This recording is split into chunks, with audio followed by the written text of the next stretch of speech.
Bonjour Clément. Bonjour. Alors Clément Fervel, vous êtes en charge de la communication et des publics au Grand Air, donc la scène nationale de La Roche-sur-Yon. Et évidemment, la saison commence. On a une toute première question.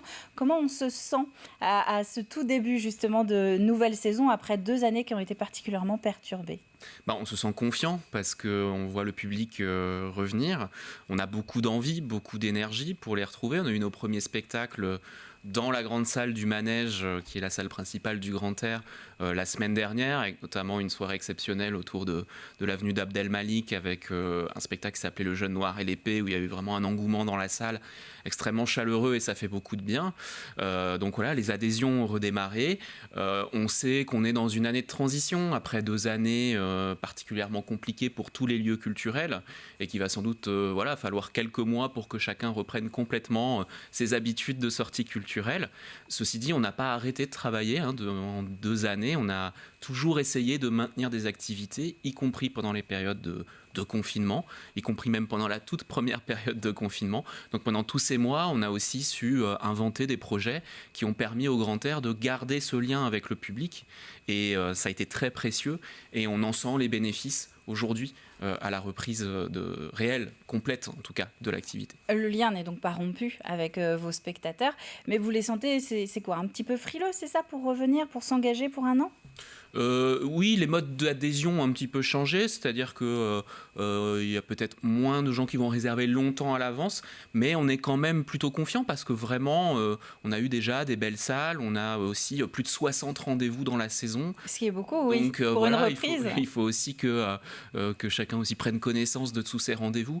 Donc honnêtement, vraiment le maître mot pour nous, c'est d'être confiant et d'avoir vraiment ce plaisir de retrouver le public. On n'est pas du tout déprimé, au contraire, on est plutôt dans une situation d'envie et d'énergie en cette rentrée. Alors, le décor est planté, maintenant on va rentrer un petit peu dans le vif du sujet. Vous l'avez dit, une 60aine de rendez-vous d'ici à l'été prochain, c'est votre saison 2021-2022, ça fait beaucoup.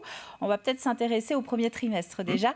D'ici à Noël, quels sont par exemple les temps forts, ou en tout cas ces rendez-vous qui vous tiennent à cœur ?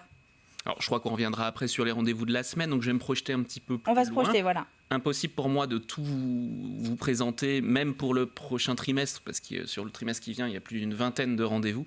Donc je vais essayer d'en sélectionner 2 ou 3 un peu représentatifs. Je vais vous parler d'un rendez-vous qui aura lieu le 19 octobre, qui s'intitule C'est réel, qui est un rendez-vous autour de la littérature, avec l'accueil de 3 auteurs et autrices contemporains extrêmement importants dans le paysage littéraire français.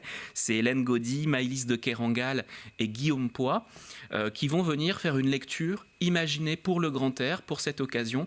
On connaît bien ces auteurs en Vendée, puisque Guillaume Poix est notre auteur associé, Hélène Gaudy l'a été, Maëlys de Kerangal, elle a déjà été accueillie, et puis elle est assez connue du grand public grâce à un livre qui avait fait date, qui avait été adapté au cinéma aussi, qui s'appelle Réparer les vivants.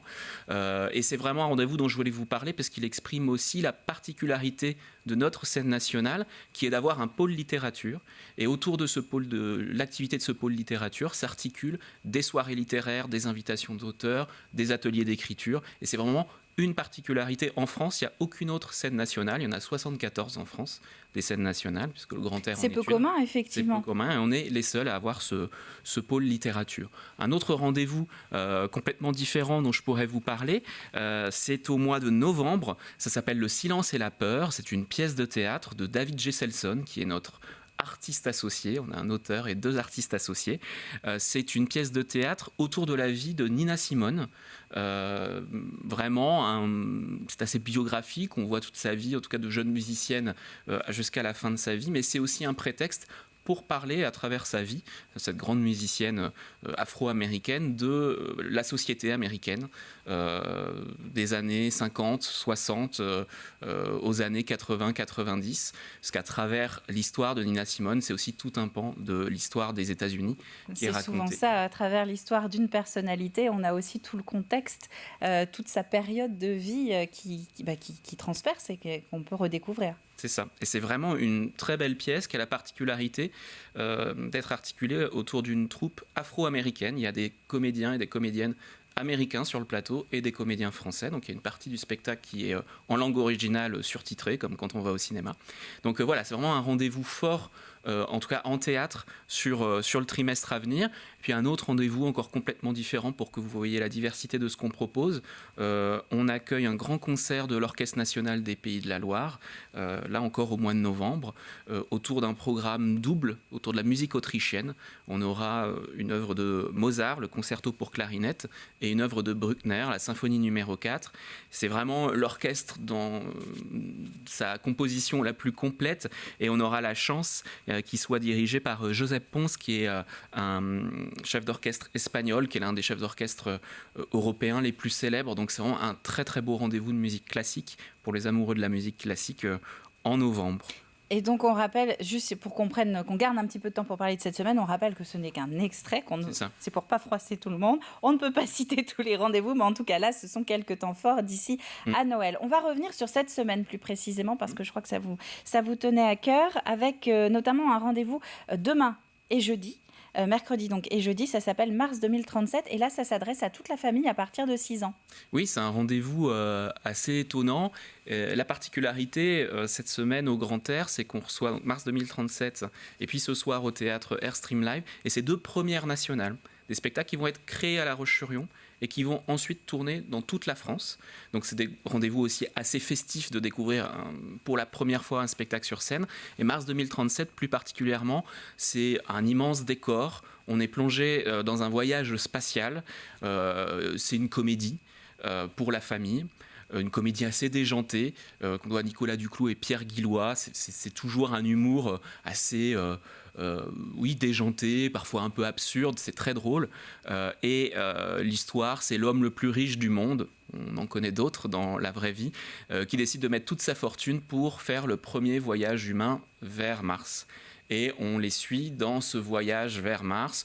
Donc il y a 3 astronautes, il y a un robot et même une poule qui part avec eux.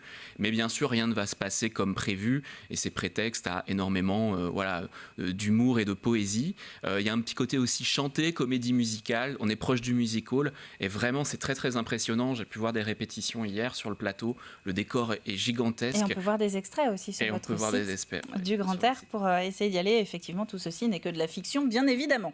À part la poule peut-être. Clément Fervel, merci. Je rappelle évidemment que tous les détails sont disponibles sur le site du Grand Air, la scène nationale de La Roche-sur-Yon. On a le programme, on a la billetterie également en ligne pour pouvoir retourner au théâtre, pour pouvoir retourner écouter tous ces artistes et ces comédiens qui nous ont manqué ces 2 dernières années. Merci à vous. Merci.